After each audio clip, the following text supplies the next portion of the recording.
everybody. Thanks so much for joining us for our panel today. Today's panel is 35 Years of Dark Horse. We'll be talking a little bit about the history of Dark Horse, where we came from, and a lot more about where we're going.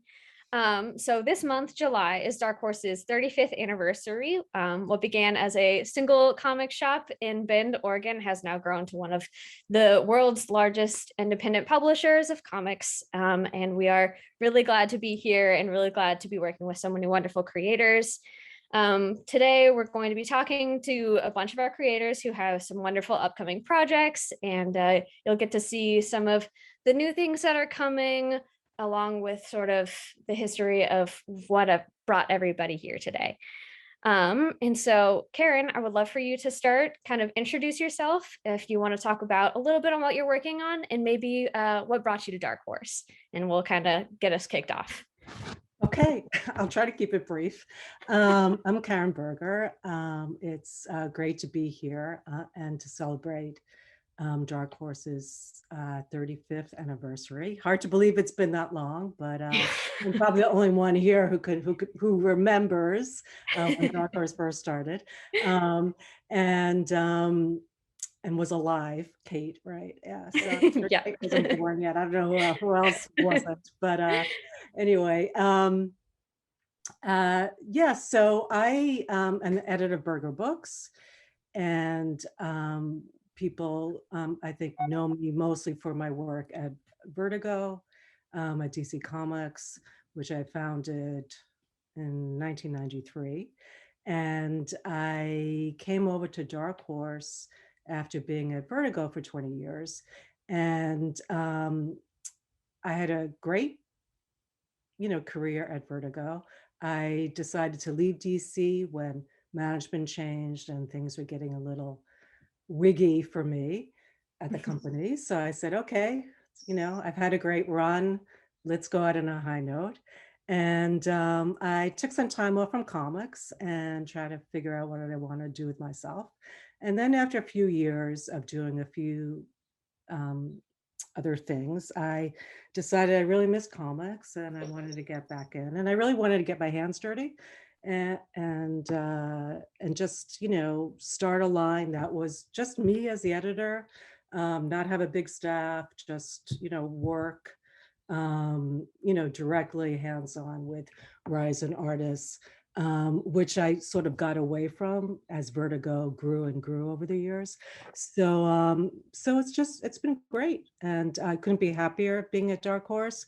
Mike Richardson has been so supportive of the work that I've been publishing, of the fabulous creators that I'm working with, and it's been a blast, and I'm so happy to be here. And I don't want to hog any more time, so let somebody else talk. Then I'll come back later to talk about my specific books, because It is I want to absolutely take up all a the time. privilege. So yeah. It is absolutely a privilege for Dark Horse to have you. I know everyone is so thrilled to be working with Berger Books and all of the creators that you're bringing along, including my cat. Okay, including your cat, yeah. Yeah. Hey, yeah. Cullen, do you want to go next and kind of talk about what you're up to these days? Sure. Well, first of all, thanks for having me. Thanks for letting me be part of this. Thanks to Karen for thinking I might not have remembered when Dark Horse first started up, because I very clearly remember, I was a comic fan for so long, and Dark Horse was some of the very first sort of independent books I remember reading. I mean, I remember I used to go to the comic shop, and then my dad would take me to his office and I'd sit in the back room and I'd read comics. And I remember reading Dark Horse books and stuff like that back in those days. So, I've always been a fan of the stuff Dark Horse does. Yeah. And I've been writing comics for a while now. I started out writing creator-owned stuff, like The Damned and The Sixth Gun, and then I started working with Marvel and DC quite a bit. But I always kept a foot in creator-owned, and I did Harrow County with Dark Horse. Was one of my first projects. It was my first big project with Dark Horse, and that ran 30 something issues, and we're still doing, new Harrow County stories, and I'm working with Dark Horse. These days, I almost exclusively do creator-owned stuff for a number of different publishers, but I do have. I was trying to think before we started. I think I have three books in the works with Dark Horse that I can talk about, going forward. So, yeah, and my plan is to continue working with Dark Horse until they finally realize that they should have kicked me out a long time ago. I can definitely say that when anyone starts at Dark Horse, if they ask what they should read, one of the first things that is always brought up is Harrow County. So it is a favorite over here.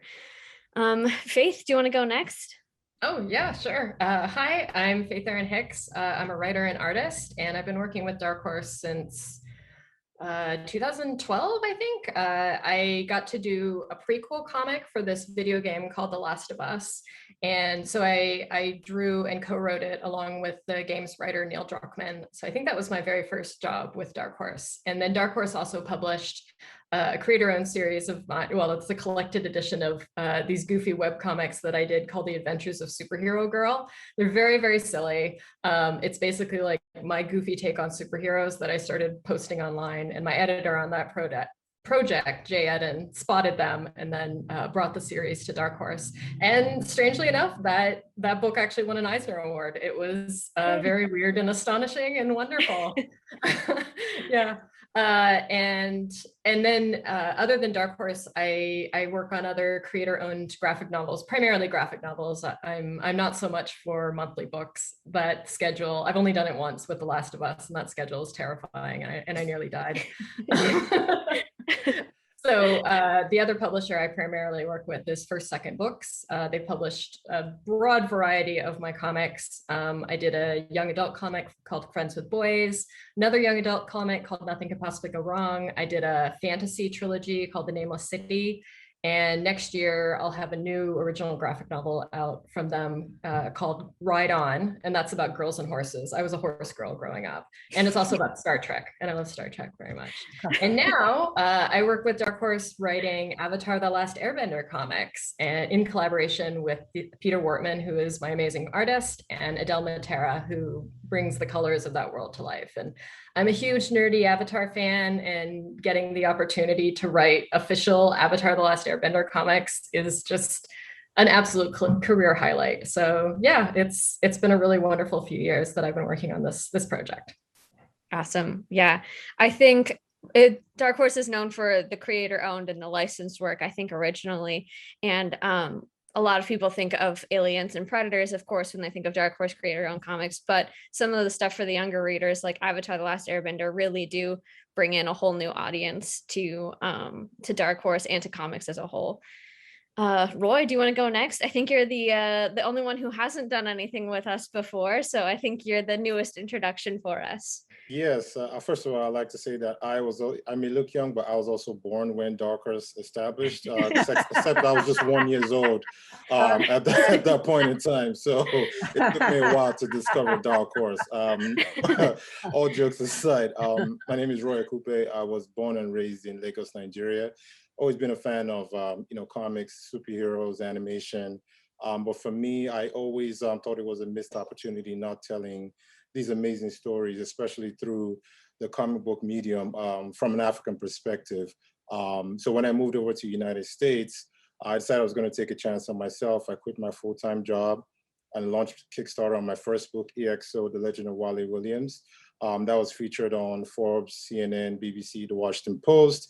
And at that point, that I knew that it wasn't just a specific type of people that wanted to see these type of stories, but everybody around the world really was gravitating towards more diverse stories and stories that were authentic to different people's culture. So again, I doubled down on that, and I did 10 Kickstarters over the last 5 years, from 2015 to 2020.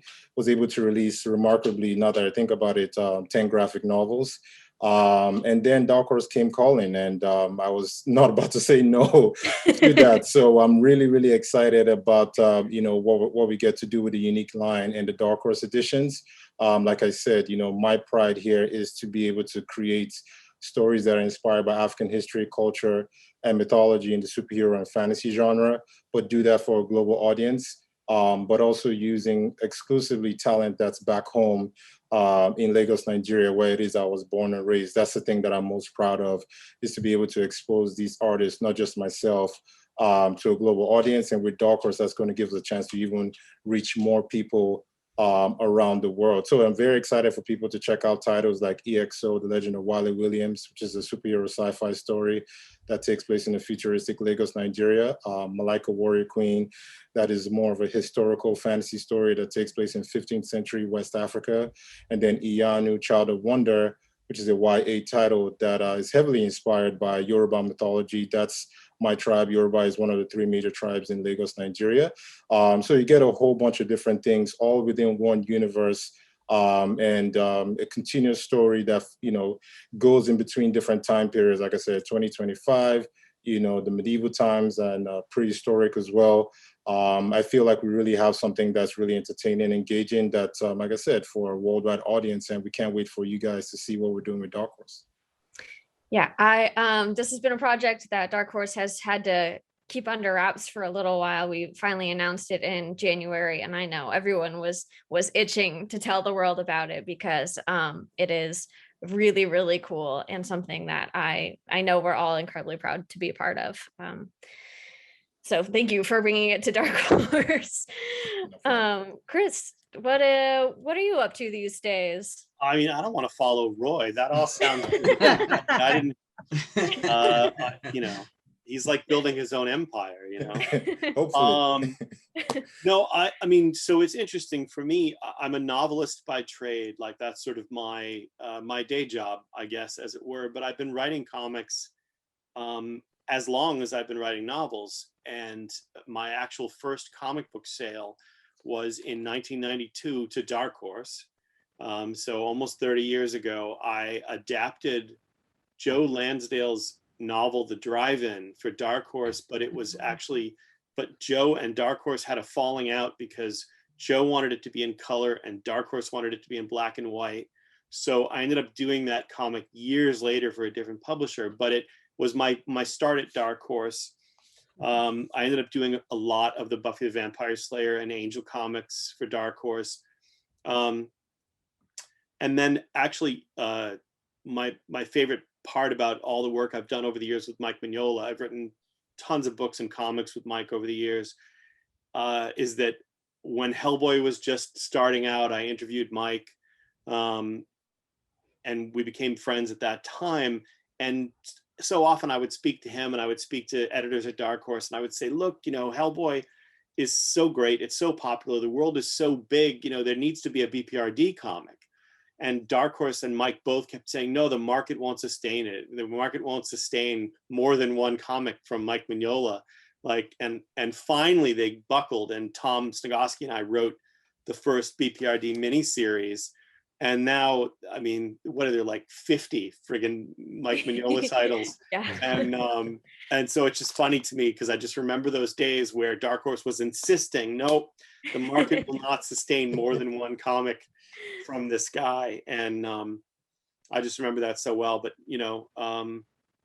now I'm actually weirdly, over the last year and a half, or almost 2 years, I've been writing more comics than I've ever written before, and all of them for Dark Horse. So awesome. Yeah, we are lucky to have you. And you were proved right, because those B.P.R.D. comics truly, they sell and people absolutely love them. And it's a huge universe that you and Mike have built together. And well, I'm glad we dragged I'm glad we dragged Dark Horse kicking and screaming into doing more than one Mignola title. Me too. That kind of brings me to my next point, actually. So one of the questions that I have here, Chris and Faith, I think you guys will both be really good at talking about this, but you as well, Cullen. You guys all kind of play in some pre-existing universes. So like the Hellboy universe, the Avatar: Last Airbender. Cullen, I know you're doing some stuff with cyberpunk right now. Dark Horse is really well known for some of that licensed stuff, but as a creator working in some of those like pre-existing universes. What made you want to work in those spaces that already exist? And like, do you feel like you have enough room to play around, to grow, things like that? I just spoke, so somebody else did. Everyone's politely waiting. I'll go. Fine, I'll go. Nobody else wants to talk. Look, so I've been writing in other people's universes since the beginning of my career, almost, including, X-Men, all kinds of stuff. And actually, Hellboy was one of the very first things I did. One of the earliest tie-in things I did was I did the first Hellboy novel, which was The Lost Army, which came out in like 96 or 97 or something like that, pretty early. But the difference between working with Mike and working on, so I assume, I don't want to, but Faith, like working with the Avatar people, you're, and maybe not in that case, but most of the time you're not working with the actual creator. You're working with somebody who's in charge of making sure you don't break certain rules. And what I always say is like making sure that the toys go back into the toy box the way you found them, But working directly with Mike, you get to try to change his mind about things. That's hard. That's hard. It is. It I've known is. Mike for a long time. Yeah. It is. Yeah. It is hard, but sometimes Right. the thing is, like, look, at the end of the day, Hellboy and everything in the Mignolaverse is his creation, and those are his toys to break or not break, versus the stuff we do in the Outerverse, which we own together. But I have found, Karen, that he can be persuaded, and often that's the most fun. So working with somebody who, in that case, and also I have to say that I've edited all of these short story anthologies in the Hellboy world, and as a licensor, I guess in this case, or certainly the owner of the IP, Mike is really generous to the people who are working in that world. Yeah, I could. He shares in the whatever may come from working on those projects. You don't get that when you're doing most of other work for hire, so.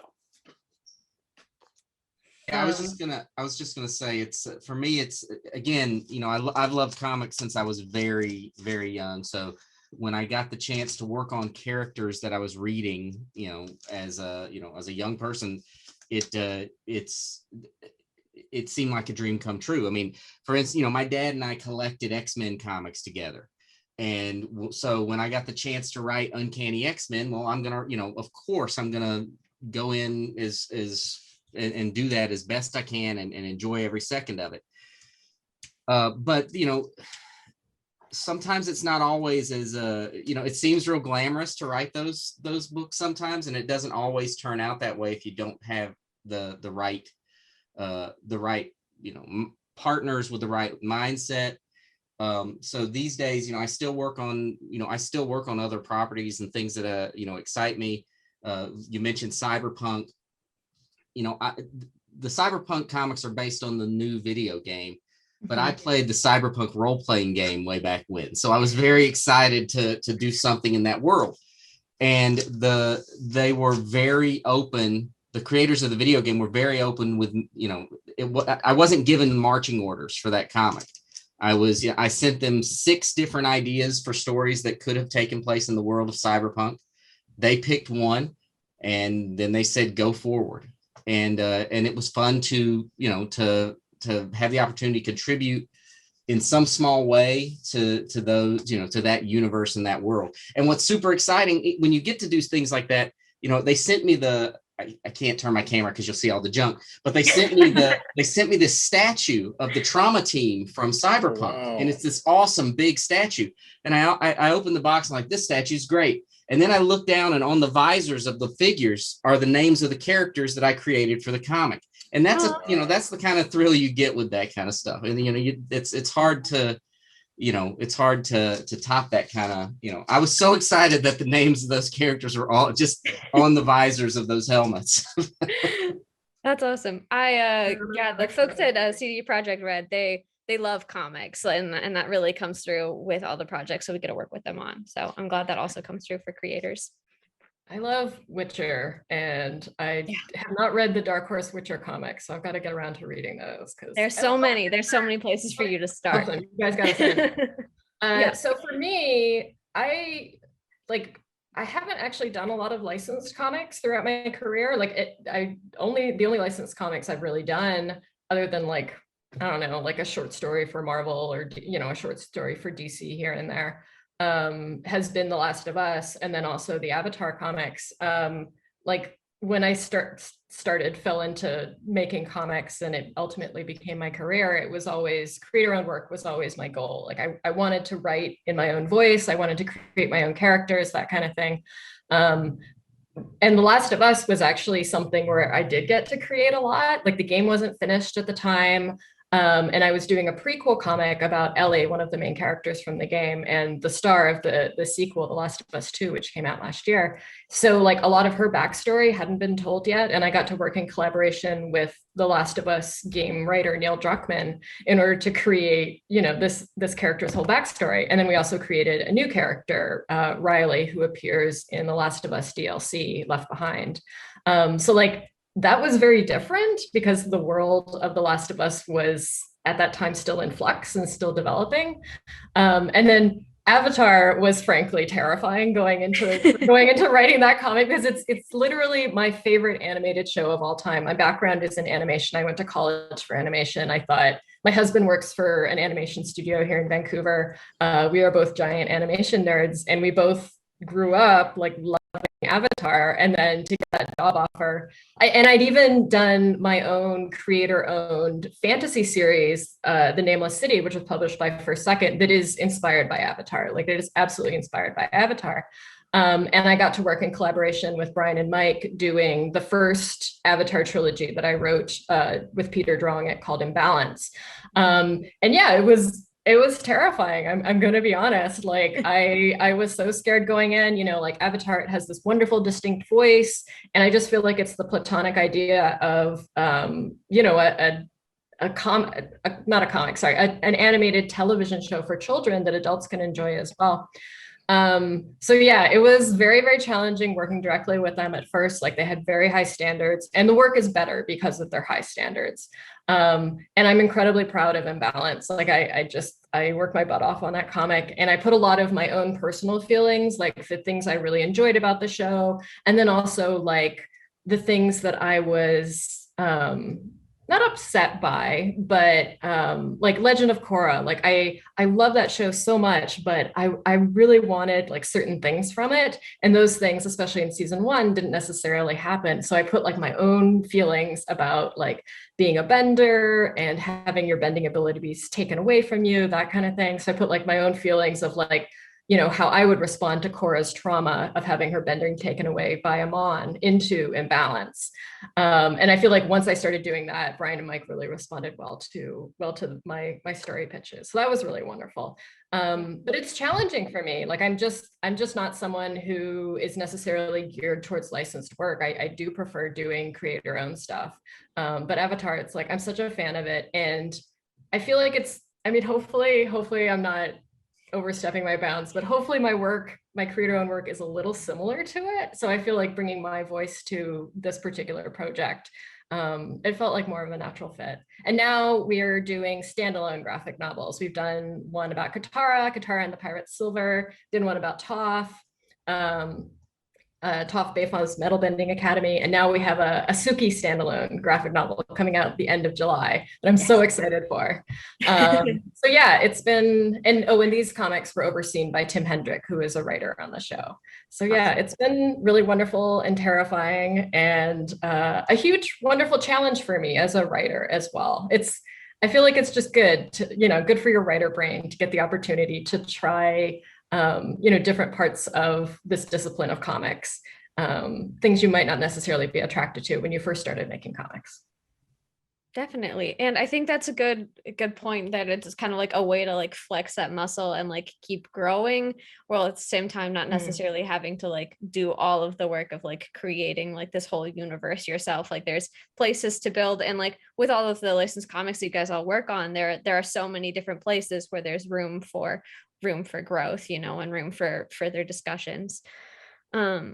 But you brought up that you wanted to get into creator owned comics when you're kind of, that was your goal in comics. But I kind of want to know how each of you sort of, how did comics itself become the medium you wanted to work on? Like Chris, I know you also do novels, and so of course comics are very different than that. Roye, comics were kind of your starting point. So how did comics become where you all, I guess, are currently, where you've ended up, where you hopefully wanted to be? Yeah, how'd you end up here? I guess I'll go first. I don't want to put it on Chris again. Oh, yeah.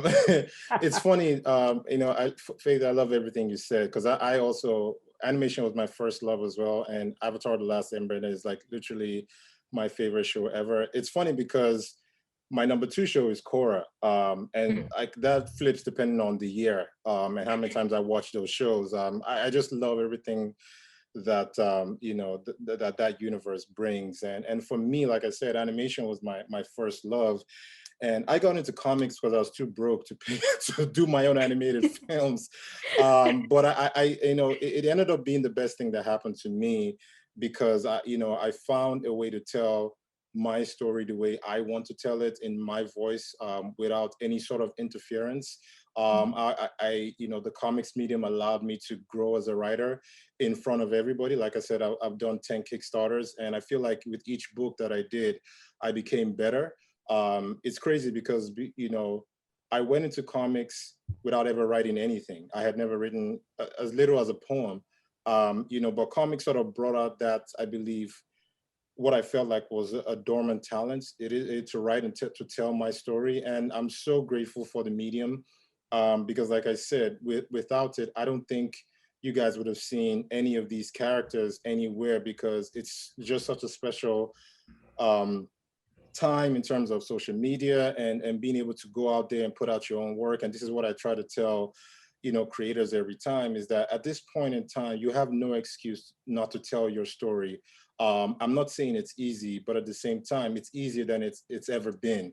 It's really out there for whoever wants to take grasp of it. But for me, like I said, it was an accident getting into comics, but I've never looked back. I will never look back. And I'm grateful for the opportunity to be able to also tell these stories, because for me, it's also on a personal level, right? Because I want these stories to be authentic. As much as I want them to be for a global audience, I want them to bring something different to the comic book medium that people have never seen before, to experience a culture in a different way that maybe you haven't seen in mainstream media, where certain characters aren't giving the spotlight, or they are not portrayed the right way.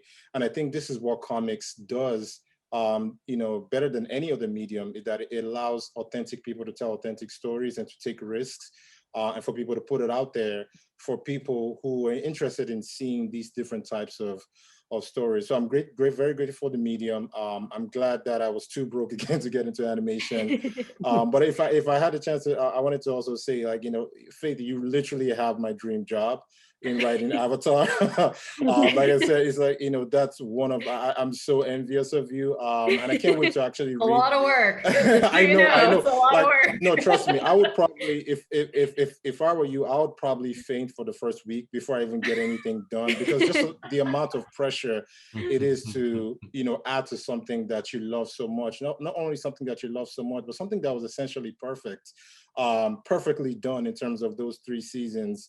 So kudos to you. I want to congratulate you on that, because I can't imagine how hard it was to respect something so much, as something that's so beloved by so many people around the world, and to still come out and do a great job on that. So I want to make sure I gave you your props on that one. Boy, Faith, that's a really good thing you've written a bunch of these already, because if you hadn't, Roye would and like, no pressure or anything. No pressure, not at all. I'm sure you'll be fine. Yeah, and not only that, but like there had already been Avatar comics before, and they were written by Gene Yang, who is a literal certified genius. Like he is a recipient of the MacArthur Genius Grant. Like, so I'm literally stepping into the shoes of a certified genius. Oh Lord. Yeah. So yeah, you can see why I was so scared, but yeah, the world is so wonderful and great. And you know, I would regret it forever if I'd said no just because I was scared, right? Yeah. But I got into comics kind of in a similar way, sort of accidentally, like, you know, one of the greatest things about comics is one person can make a comic book, make a graphic novel. You don't need, you know, you don't need film equipment, you don't need animators, you need yourself and your brain. And you know, there's also the wonderful opportunity for you to take the images that you have in your head and put them down on the paper in front of you. So I actually started in web comics. I never thought comics would be my job. This is still an astonishment to me. I've been working full-time in comics since 2008, and it's still like, oh my gosh, I can't believe I'm still getting away with it. And I started doing comics, just web comics, when I was in college and in animation college. I thought animation would be my career, would be my job. And I started posting them online. And my very first comic, it was basically a ripoff of Buffy the Vampire Slayer. It was like teen girl goes to high school and also has supernatural adventures, that kind of thing. And by the time I finished it, it was 5 years later. I was graduated from college, and the comic was over 750 pages long. That was my very first comic. And I fell in love with the medium. You know, it's a wonderful medium, and it's a medium that allows me to do both writing and art. And to me, that's just wonderful and fantastic. I love writing and I love art. And with comics, you don't have to choose. I can combine them both and work in this amazing, unique art form. So yeah, I actually worked in animation for a few years, and then lost my job in animation in 2008 in the giant financial collapse. Because, you know, here in Canada, it's like a lot of the animation work is service work for US productions. So if the US is not producing animated shows, there's no work here in Canada. But by that time, I was actually making a very small amount of money drawing comics. And I was like, well, I have enough money to live on for the next 6 months. My rent was like $400 a month. I was sharing an apartment with a roommate. I was like, I'm just going to live super cheaply for the next 6 months. And then at the end of that time, I'll see where I am, and maybe I'll keep working in comics, and maybe I'll go back to animation. And yeah, that was 12 years ago. And I've drawn 15 graphic novels, I think. Yeah, 15. And written about half of them. That's a lot. Yeah, it's a lot. That's great. Yeah, you know, one of the things I just wanted to say is that one of my favorite things about comics is that you can see an area that isn't served, and you can build something in a way that, you know, it's so expensive. You wanted to create a TV series or films or whatever, but in comics you can see an area that deserves attention and just do it, which is like what Roye has been doing all along. And I think also too, Karen, when you founded Vertigo, you know, it was just this thing that, of course, this thing needed to be there. And so I'm curious about your, like, you know, how you, I mean, obviously I followed your career for a long time, but I don't know how you kind of got into comics to begin with. And I'm curious about that. Well, it was an accident for me too. I was 21, had just graduated college, English major, didn't really know anything about comics. I read comics as a kid, and I got an interview at DC Comics through a friend of mine, J.M. DeMattis, who had been writing comics for a few years for Paul Levitz, some of the horror books like House of Mystery and Weird War Tales. And so I just kind of fell into it. And I was also really interested in art history, particularly modern art history in college. So when I was sort of lucky enough to get the position at DC, it was an assistant editor working for Paul Levitz. Kind of like Faith said, I just fell in love with the medium. I love the collaborative aspect of creating comics. I love DC at the time was, the people there were so wonderful. It was such a great experience for me to learn from so many of, legendary comics greats, and everyone was just really nice, and it was really a great time for me. I really grew up at DC Comics, and kind of found my footing as an editor and as a creative person. But I think for me, because I wasn't a comics fan, because I was a woman in what was then a very male-dominated industry, not only in terms of creators and staffers, but in terms of the comics that were being produced. I gravitated towards comics that didn't deal with male power fantasies. I did not like superhero comics. I didn't like sword and sorcery. I didn't like comics where women were busting out all over and all that. And I sort of gravitated towards the horror comics, science fiction. And my first comic that I edited was House of Mystery. And to me, I think my perspective from someone who did not come from comics, objectively speaking, was a good thing. I was able to kind of look at the medium and say, hey, well, why aren't we telling stories, about, real life or magical realism, or why aren't we doing stories, about, politics and social issues, and how do we kind of cover, relevant things that are going on in the world without doing it in a soapboxy way? How do we do it, using genre as a backdrop? And when I started Vertigo, actually, in the books that predated Vertigo, obviously working with Alan Moore was, changed my life, changed, I think, the life of anyone in comics, really, particularly at that time. And if people if people in comics today weren't directly influenced by Alan Moore, they are clearly indirectly influenced by him, because if it wasn't for Alan, comics would not be anywhere near the creative growth and commercial growth that we see today. But when I started really setting out on my own in terms of editing, and before I started Vertigo, I really wanted to connect with people who just wanted to tell stories that kind of pushed the envelope, and not do the same old stuff. And I was lucky enough to find a common sensibility with newcomers like Neil Gaiman and Grant Morrison and Peter Milligan and Jamie Delano and all these guys, Garth Ennis. All these people were newbies, or had published very little at the time. So it was great. It was really great. And I sort of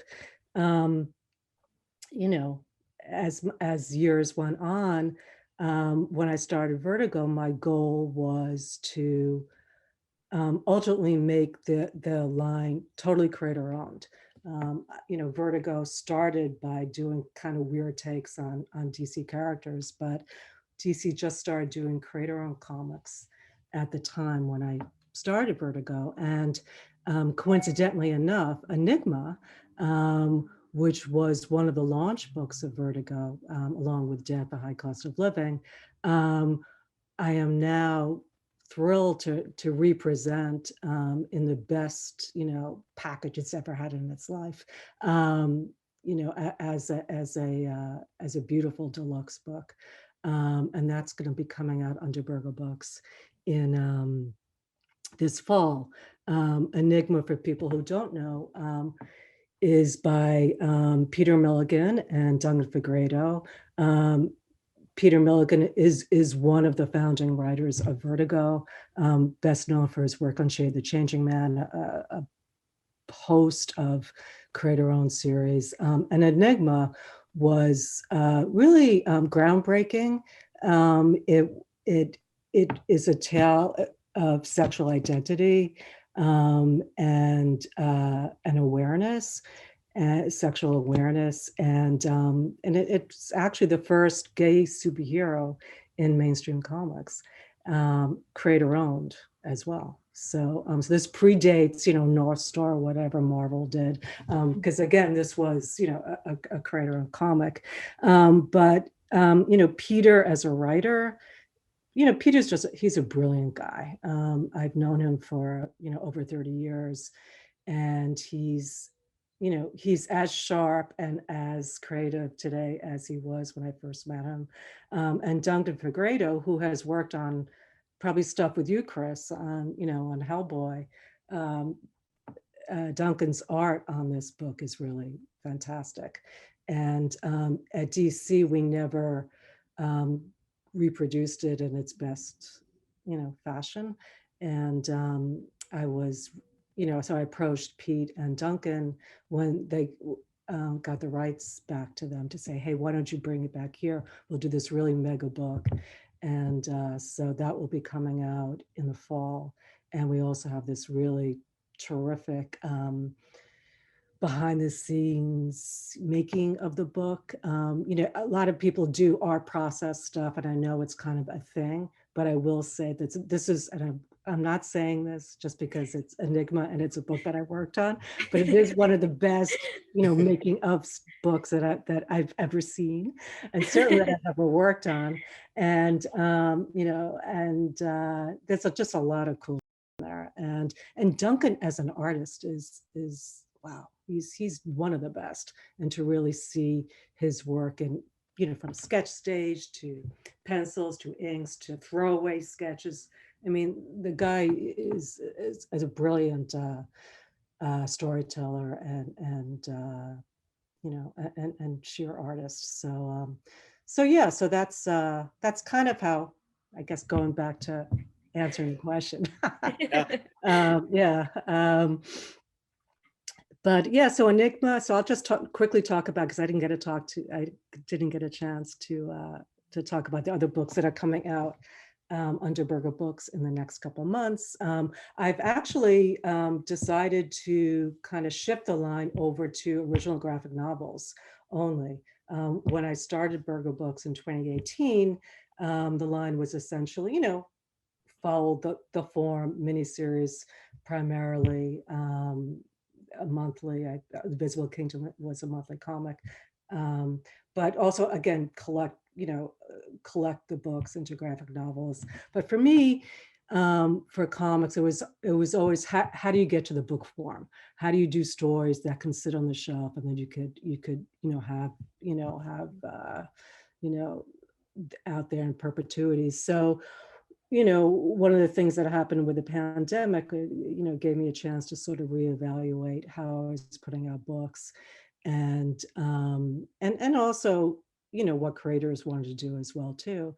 But also from a sales perspective, the books that I was doing, the Berger books that I was doing at Dark Horse were actually doing better when they were collected than they were doing a single issue form. So I was like, hey man, duh, why don't we just go straight to the original graphic novel? So, and, for someone who, has, monthly comic, that 30-day cycle in my blood, I just wake up to those deadlines. It's really nice not to have that, that demon at my door. It's hard to break it, believe me. Though I did actually wind up scheduling like 3 graphic novels to come out in the fall, which was, almost as bad as having like 6 monthly comics coming in 2 months. But because we didn't publish, for a good part of last year during the pandemic, I wanted to get out stuff as soon as I could. And with graphic novels, you really need a long lead time, not only creatively, but from selling into the book market. You have to sell in like a year ahead. So anyway, so Enigma's coming out in October. I'm also doing a book called Rewild by Devin Grayson. and who has a terrific writer who has written Batman, Gotham Knights for DC. She's done stuff for Marvel.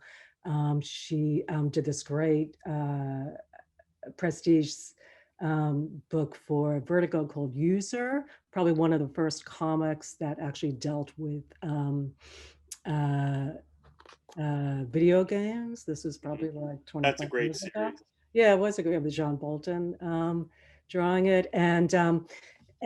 But it's been a thrill to work with Devin after all this time. And Rewild is one in a series, I would say, of Cli-Fi books that I'm doing, climate fiction, environmental horror stories, but are all very different. I mean, The Seeds was probably by Anna Sente and David Aha, was probably the first of the books that I've done, which deals with sort of the the horrors of the condition of what our planet is in right now, and what humankind has done to it. And then I did Post York by James Romberger, which came out last spring, which was about a New York after the ice caps have melted and people just clinging to the dregs of the Lower East Side. Rewild takes another look at environmental disaster or environmental situation, and it's a totally different POV than the other books. It's kind of like Fables meets The Fisher King, and it's about the fairy mythological beastie characters who have been mutated and disfigured because of what's happening to the planet. So they've been ravaged by climate change. So they're coming into our world because they've had enough, and they want to take back what's theirs. And the story focuses on two characters who are trying to fight them off, but also trying to find a way to deal with the planet, and to for us all to sort of get together. It's a really great time for those conversations too, because I mean, like Faith and I just roasted over here on the West Coast, and so I think comics is a really wonderful place to have some of those harder climate conversations and harder conversations in general, just like Enigma. It's a place for characters to kind of develop in a medium that you wouldn't necessarily expect, but comics have been doing that as long as comics have been around, so I think it's really cool that as climate change comes to the forefront, like it comes to the forefront of comics as well, and all the stuff that's coming out of Berger Books too. Well, so many writers, when I approach writers or writers approach me about doing work, this is all coming from them. It's not me saying, hey, I want you to do a book about, what's going on, with the planet, or it's, so this obviously it is an existential threat, and how do we, climate change, as we all know, is real, and and for all the other terrible things that are going on in the world, if we don't get our planet together, there's nothing else, there's you can't fix anything else without having a planet to exist and live on. So I'm really happy about creators wanting to talk about these issues, and to be tell the stories in really entertaining ways. And the artist on Rewild is a wonderful new artist from Serbia. Her name is Jana Adamovic, and she's got a real illustrator's line, and does her own color, and it's beautiful stuff, and really happy about that. Yeah, that's awesome. I'm really excited about all the stuff coming out of Berger Books in the fall, and I think fans are going to see a lot of kind of what they remember of Vertigo, those harder conversations and new cool formats with some older creators that we know, some new creators that we've yet to meet. So I think it's cool that you're bringing both those worlds together. Yeah, and then the other book the graphic novel I have coming out this fall is She Could Fly, Volume 3, and that was a set of miniseries by writer Chris Cantwell, and who's now writing practically everything for Marvel, it seems. Yeah. Chris is a fantastic TV writer. He's co-creator of AMC's *Halt and Catch Fire*. And he was introduced to me through Willow Wilson, who I've known for many years, and also, has done Invisible Kingdom for Berger Books, which won the Eisner Award last year or 2 years ago. I can't remember what year it is anymore. And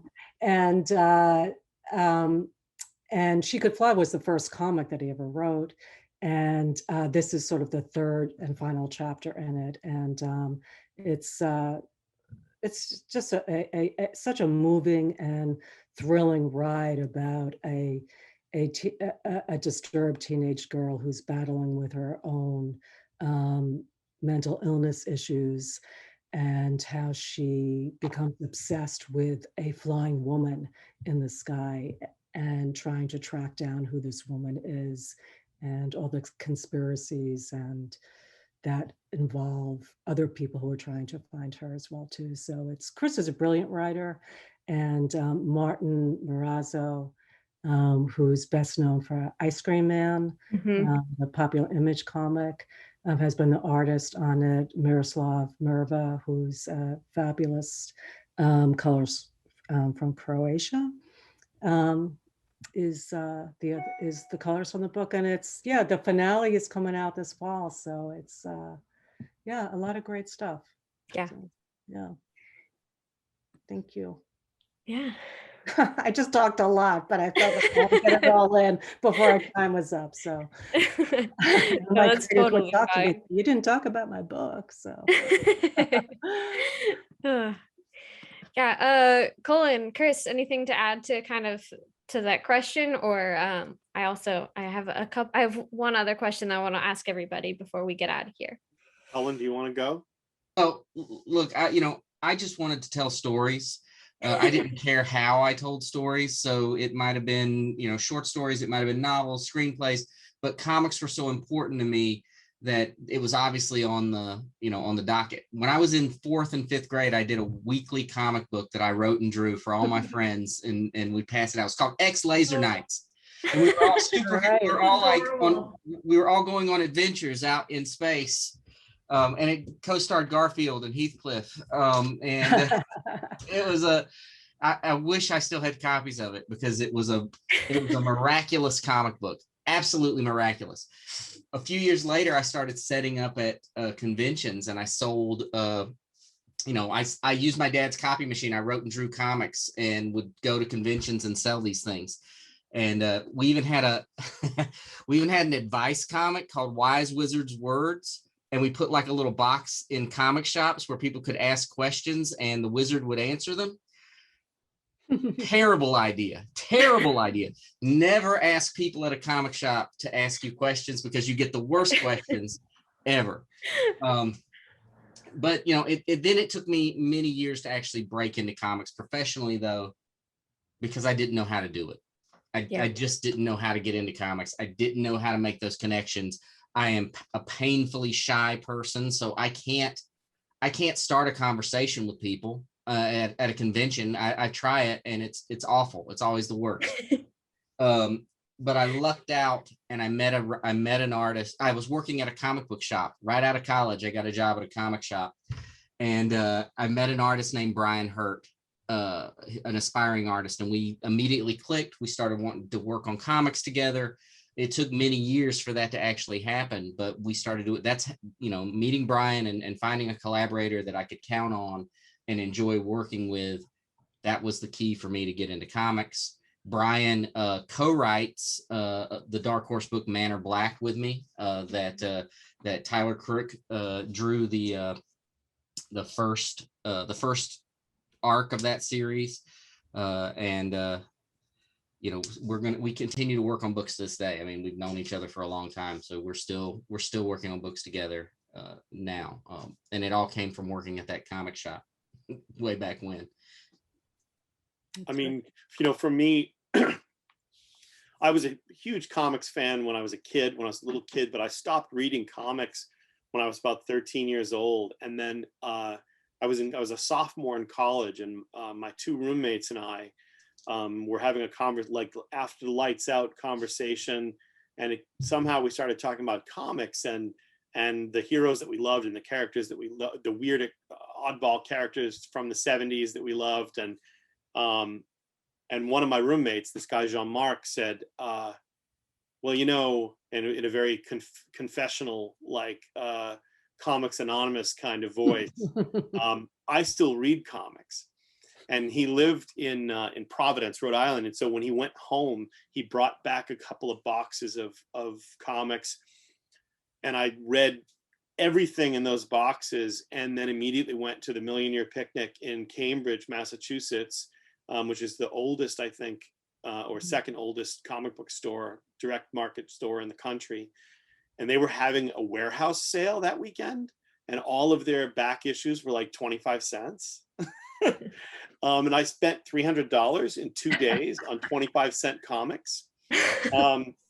And it was no looking back at that point. And it was the prime time. I started reading comics again, smack in the middle of Watchmen. Mm-hmm. Oh, wow. So that'll give you an idea of Right. when that was. Yeah. And that was it for me. I mean, I was just completely committed. And so when I started writing, trying to write professionally, I approached Joe Lansdale on an elevator at a convention, and I had sold my first novel. And I asked him about the drive-in, and miraculously, I persuaded him to let me do this. And it just kind of grew from there. But interestingly enough, I wrote a lot of comics in the first sort of half of my writing career, because I didn't really know how to write them well. I mean, many would argue I still don't, but I think it really was Mike and I I had written a couple of the Hellboy novels before we wrote the Baltimore novel together, and working with him on that, and then starting to do comics, really helped me understand the language of comics so much more as a writer. I learned so much, but I also learned because as a writer, I'm somebody who wants answers for everything. And anybody who reads Mike's comics knows that, sometimes things just happen. A monster will fall dead, and then a dove will crawl out its eye socket and fly away, and nobody ever explains why. And I really took on board, I found a sort of balancing act between my instincts and his instincts that really helped me learn how to write comics and to think about visual storytelling in a way. Because so many writers that I know in comics started out as writer artists, but couldn't draw to save their lives. I never had even the illusion that I could draw. Yep. So that was it for me. So I'm, I just love comics as a medium so much, because when they work, God, do they work, and it's like nothing else.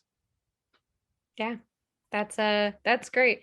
That kind of leads very well into my last question that I have for you guys. So we've talked a little bit about kind of like both what you guys are doing now, a little bit of how you guys got here. And I definitely think sort of as the industry grows and changes, there's a lot of like really new and exciting stuff happening right now in comics. And I kind of want to ask you guys all on a bit of a positive note, like what you are looking to see as comics grows and changes, and like what things that you're like excited about in comics right now. I'm excited about the books that Roye is doing. No, I'm dead serious. I paid him to say that. I paid. No, I'm dead serious. I'm excited. I'm excited Thank about the you. books that Roye is doing, and I'm excited about the platform that Dark Horse is going to be able to give them. Yeah. I'm Yeah. excited about bringing Bridget Connell into the Outerverse that Mike and I created for Bridget to be the artist on Lady Baltimore. She's absolutely killing it. She is a talent. Yeah, The she's art from those books, yeah. and such a smart artist, a great person to work with, and I just want to hold on to her as long as possible until the point where she realizes that she doesn't need somebody else to write her comics for her, and then I'm screwed. But it's fun, and I'm excited about, you know, in Lady Baltimore and in Imogen of the Weirding Way, which is a one shot in that world, and other stuff that we have coming up in that world. One of the things that I'm super excited about is that the Outerverse in its current incarnation is really LGBT heavy, and I'm super excited about the fact that we're doing all of that and no one has blinked, and the world since Enigma has changed so much, Karen, and it's just like Right. there's been not one person. I mean, people barely even notice. They talk about the romance in Lady Baltimore, but they barely even notice that we have this sort of strong presence going on. And I just it makes me super happy that that's where we are in comics now, because let's be honest, there's a grim element out there. Yeah. And I love the fact that people are embracing stories that aren't about them. And that's what I was saying. I'm so excited for what Roye is up to. Yeah. Yeah, I mean, I agree with everything that, Chris just said. I mean, when I left Vertigo and took a few years off from comics, I really distanced myself. I didn't follow anything anymore. I just, needed a break, needed to clear my head. But when I decided to come back in, one of the great things was to see how many women creators, had not all of a sudden, but were writing and drawing professionally. And that, for me, was, such a rewarding thing to see. And also, to Chris's point, the fact that comics has always embraced, the other. I've always been attracted to non-mainstream points of view, to the underside of reality, from people who live on the fringe, or people's stories that aren't told, subcultures. And it's great that more people's stories, there's diversity, and it's not just, apologies to all the white boys out there, it's not just white boy comics anymore, and straight white boy comics. And so I just think it's comics has always been the forefront, in terms of storytelling, before, television and film. Comics, has been there first, I think, in going out there and telling stories that open up our eyes about the world, and explore different points of views from different types of creators.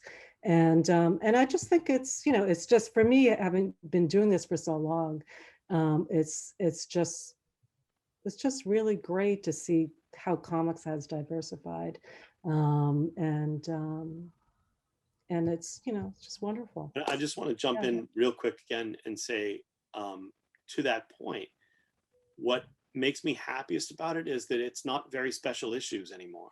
Right. Exactly. You know what I mean? It's not like, oh, it's a very special issue of, like, I was just talking to Bridget yesterday about something we have coming up, and I was just basically saying to her, look, the people who are paying attention will know we're doing this, and the people who aren't paying attention won't know we're doing this, and it's not going to be, we're not going to have a press release, and it's not going to be a very special, it just is what it is. And in fact, Cullen, like, when you did Fearless Defenders, like that was what I admired most about that book. As much as I loved the book in general, it was a book where the team was all female, but it wasn't, and I, no offense to A-Force, but it wasn't like, hey, it's all a team of women. It just was. Right. And the LGBT content in that book just was. It was just part of the story. And I feel like that's what I like the most about all of that. Anyway, I'll shut up so that well, thank you. And Roye can talk. Yeah, I appreciate that, Chris.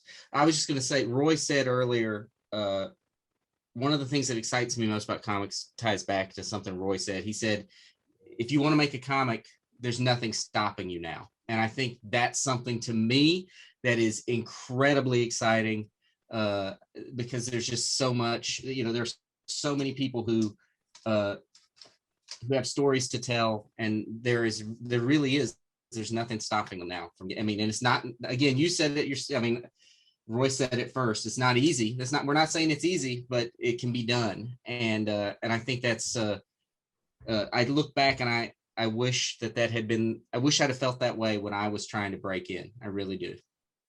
Yeah.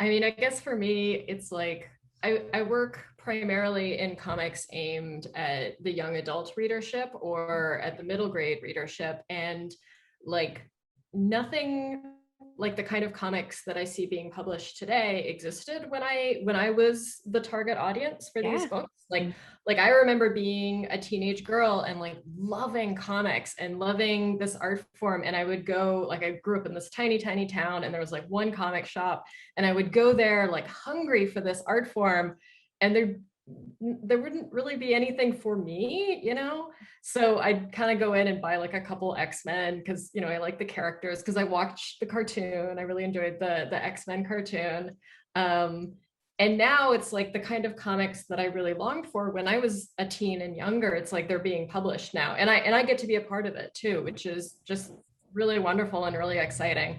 I think that there's always room for improvement. I feel like I read a lot of prose as well, and I look at what is published in the prose book industry, and there's so much diversity of, different genres, different types of voices, and comics isn't quite there yet. I feel like there should be more. Like I'd love to see in the YA comic sphere, like science fiction and fantasy and, different types of YA science fiction and fantasy. And it also feels like maybe Dark Horse and Image are really good at cornering the adult market of adult readers who enjoy genre. Like I read a lot of Dark Horse's horror and fantasy, and I really enjoy those. But then I also want to read like a slice of life comic aimed at adults. I want to read a romance comic aimed at adults. And I feel like Paradise, the best modern comic. Yeah, well, I've been reading it for the very first time, actually. And yeah, it's wonderful. And I want more of that, because it feels like those are still very few and far between. So it's like, as far as we've come and as amazing as comics are now, it's like, I want more. I want more diversity of voices, more diversity of genres. And also like, I look at what's being published now and the kind of career I've been able to have. And I feel like if I'd maybe been born 20 years earlier, I wouldn't be able to tell the kinds of stories that I can and actually make a living. So yeah, I'm very grateful that the industry has changed. Oh, and I'm grateful that the graphic novel format is becoming more of a dominant format within the comic book industry, because I don't know the monthly comics. I don't know how you guys do it. It's so difficult. Like I just can't. So yeah, I'm very grateful that I can just put my butt in a chair for like a year and draw like a 220-page graphic novel and then be done with it. Like none of this like 22 pages a month thing. That's just terrifying. So yeah, it's just, the changes are wonderful and exciting, and I'm so excited by the new work being put out, and I want more. I want more different stuff to read. Yeah, that's great. Yeah. Yeah, I agree with everything everyone said. I think I'm just most excited that we're all in the industry becoming more attuned to the fact that comics are for everybody, from every part of the world. And I feel like that's something that every industry within the entertainment industry should really embrace, and we're starting to see more of that. So that gets me excited. Like Faith said, there's still a long way to go. But I am happy with the progress that's being made, and not just seeing the characters change and being more diverse, but actually the creators, the writers, the artists, the editors. These are things that are important because you put people in the position to actually, not only see the characters, but create the characters, as well. So it's a really, really exciting time. And I'm excited for all the independent creators out there that aren't necessarily, published by Dark Horse or Image. There's a lot of great stuff out there, and I will encourage everybody. Kickstarter is a great place. That's where people found me. I would encourage people who love the industry, who love the medium, to go out there and look at, check out a bunch of different. There's something for everyone, basically, is what I'm trying to say. And if you're out there and you're watching this, I know I've been in a position where, I've seen these panels and I've been like, oh, I want to be published by this or that. If I can make it here, trust me, you can. It's just, like everyone has echoed here, it's hard work, it's consistency, it's persistence. And I think above all, honestly, humility. I think that's one thing that has really worked for me personally. I've never thought of myself as anyone that has quote unquote made it or is better than anybody or anything like that. I try to learn something from everybody every day, which is what I've done on this panel. But also I think generally just being a nice person. That's the greatest advice I can give anybody, especially because this industry is so small. I think, there's room for a little bit more compassion from, not just readers, but also people in the industry as well. I think we can set an example for other industries because, like I said, it's so small. It's an intimate industry, and it's one that touches so many people around the world. So I would really, really say, let's push for more compassion, even for people that you may not understand or they think differently from you, look differently from you, act differently from you. I think above all, compassion and love is really what's going to take us to the next level in terms of what this industry can give to the world. Amen. Yeah. I'm so glad you were the wrap up. I was gonna say I'm not gonna make anyone top Roye on that one. All right, well, I'm going to thank all of you guys for being here. For everyone watching, you can find out more about all their projects. Follow at darkhorse.com. You can also find all of their information below. We'll have your guys' like Twitters, Instagram and stuff. People can find that in the description. And yeah, thanks to you all again for being here. This is a really fun panel and it was really nice to have you all here. And thanks everybody for watching. Enjoy the rest of your Comic-Con at home. Thank you for having me. Bye. Bye, guys. Take care. Bye.